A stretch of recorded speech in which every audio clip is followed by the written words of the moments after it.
Bonjour à tous, bienvenue sur ma chaîne Photo et compagnie. C'est Victor et aujourd'hui on va parler de la keynote, des annonces d'Apple. On va voir qu'est-ce que ça dit tout ça.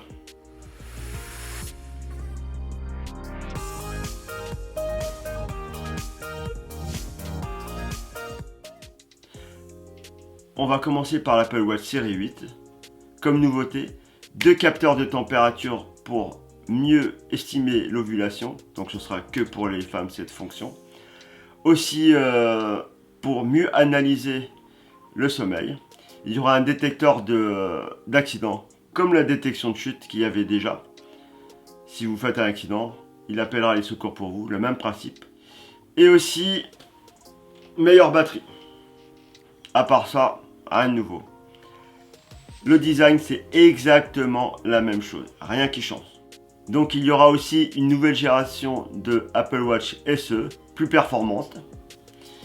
Et il y aura aussi, alors ça c'est la plus grosse annonce dans les Apple Watch, c'est l'Apple Watch Ultra. Une montre taillée pour l'aventure, pour tous ceux qui font de la montagne, qui font du trekking, de la randonnée, de la plongée. D'ailleurs pour la plongée elle est donnée pour aller jusqu'à 40 mètres. Donc on peut faire du sport nautique, du surf, tout ça sans problème. Et aussi elle résiste à la chaleur jusqu'à moins 20 degrés et jusqu'à 55 degrés. Donc normalement c'est du costaud. Ils ont aussi ajouté une nouvelle fonction sur toutes les watches compatibles avec le nouveau système d'exploitation WatchOS 9, c'est-à-dire l'économie de batterie. Donc avec l'Apple Watch Ultra, elle est donnée pour 60 heures. Maintenant, j'attends de voir si vraiment cette montre, elle peut tenir une randonnée 3 jours par exemple. Si vraiment elle tient 60 heures comme Apple l'a annoncé, parce que par exemple un randonneur ou quelqu'un qui fait du trekking, il a besoin de la boussole, et la boussole, ça consomme de l'énergie. Donc j'attends de voir si vraiment elle est taillée pour ça, parce qu'il y a de la concurrence derrière. Il y a Garmin et d'autres marques qui sont déjà bien dans ce créneau de marché. Donc à voir, à suivre. Ils ont annoncé aussi les AirPods Pro 2 de nouvelle génération. Meilleure qualité de la réduction de bruit, meilleur son. Et on peut enfin monter et descendre le volume en touchant un des écouteurs. Maintenant, on va parler de la chose la plus intéressante de cette keynote. Pour moi, c'est l'iPhone 14. Enfin, intéressante. Bon, on va voir ça. Le design, c'est la même chose qu'avant. Si vous prenez un iPhone 13 et un iPhone 14, c'est quasiment la même chose. C'est pareil derrière, devant, il n'y a que les couleurs qui changent. Le design, c'est la même chose. Bon, il y a des petits trucs qui changent tout petits. Si vous prenez une coque de l'iPhone 13, il ne passera pas sur l'iPhone 14. Mais sinon, visuellement comme ça, c'est la même chose, quoi. Alors, il y a l'iPhone 14 en 6,1 pouces. L'iPhone 14 Plus en 6,7 pouces. L'iPhone 14 Pro 6,1 pouces. Et l'iPhone 14 Pro Max 6,7 pouces. Comme d'habitude, on va dire. Nouvel appel d'urgence via satellite, plus précis, avec un système de GPS L1, L5. Si j'ai bien compris, le L1 c'est ce qu'on a tous maintenant dans nos téléphones, et le L5 c'est une nouvelle norme plus performante. Mais ça marche que aux USA et au Canada, pas encore en France. Always on display, c'est-à-dire l'heure qui s'affiche tout le temps sur l'écran, ça c'est que sur les pros. Mais c'est pas que l'heure, c'est bien plus détaillé que ça, c'est carrément l'écran entier. À voir si la batterie tient assez bien avec ça. Nouvelle puce A16, que sur les pros aussi.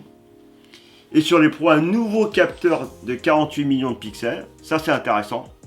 Ça sera plus efficace en basse lumière. Donc un capteur de meilleure qualité. Ils ont enlevé l'encoche. Ils ont mis une grosse bulle à la place, avec toute une animation qui se fait autour de cette bulle, qui s'appelle le Dynamic Island. Donc c'est aussi que sur les pros. Donc en fait, les iPhones normales, ils ont rien en fait de plus, à part quelques petits trucs. Je trouve ça bien dommage, donc surtout qu'ils ont gardé le même processeur que l'année dernière, la 15. Donc moi ce que je vois, c'est que sur les iPhone 14 et 14 Plus, il n'y a pas de nouveauté. Ils n'ont même pas rajouté la puce A16, c'est la même puce que l'année dernière. pas de bulle, pas d'encoche nouvelle, rien, juste un écran plus grand et quelques petits détails, c'est tout. Sur l'iPhone 14, oui, il y a plus de nouveautés que l'année dernière, mais je ne sais pas si ça vaut vraiment le coup d'acheter, surtout si vous avez l'iPhone 13 Pro Max, je ne pense pas qu'il vaille le coup d'acheter un iPhone 14 Pro. Les prix ont vachement augmenté, hein. Tarif très agressif. Donc si vous avez déjà un iPhone 13 Pro Max par exemple, ça vaut pas le coup de passer à l'iPhone 14.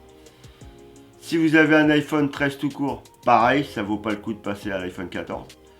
Si vous êtes à l'iPhone 11 et que vous voulez passer au 14, sauf si vous voulez vraiment vous faire plaisir ou vous avez les moyens, sinon autant passer à l'iPhone 13 Pro Max, ça vaudra plus le coup. Et les nouveautés sont pas si folles que ça. Si le Dynamic Island c'est sympa, mais il faut taper dans l'iPhone 14 Pro au moins, c'est-à-dire 1329 €, le prix d'une bonne télé. Donc pour moi, ça vaut pas le coup de passer à l'iPhone 14, surtout si vous avez l'iPhone 13 Pro Max, par exemple, ou l'iPhone 13 tout court. Donc voilà ce que je pense de cette keynote. Même l'Apple Watch série 8, si vous avez la 7 et la 6, je pense que c'est pas la peine de passer à la 8. Donc pour moi, la plus belle nouveauté, c'est l'Apple Watch Ultra, qui se paye 999 € quand même. L'iPhone 14, ça vaut vraiment pas le coup, hein. On peut même zapper, hein. C'est vraiment honteux de sortir ça pratiquement. L'iPhone 14 Pro Max, oui, c'est des bons téléphones, il y a des petites évolutions, il y a des trucs sympas, l'encoche elle est plus belle, tout ça. Mais le tarif, il est abusé, c'est pas forcément justifié. Pour moi, c'est abusé. Donc moi, si je devais craquer sur un truc là-dedans, ce serait l'Apple Watch Ultra. Mais comme je suis pas un gros sportif, je ne fais pas de randonnée, je ne fais pas de montagne, je ne fais pas de plongée sous-marine. Ça me sert à rien de passer à ça. Moi, j'ai déjà l'Apple Watch 7 et je trouve qu'elle me convient très bien. Je n'ai pas besoin de passer à l'Apple Watch 8. Donc je trouve que c'est un peu mitigé les nouveautés, à part l'Apple Watch Ultra. Donc voilà ce que je voulais dire sur la keynote de 2022. Donc je vous souhaite une bonne journée, je vous dis à la prochaine. Surtout n'oubliez pas de liker la vidéo, de la partager et de lâcher un pouce. Ne vous gênez pas, ça me fera vraiment plaisir et ça m'aidera à avancer.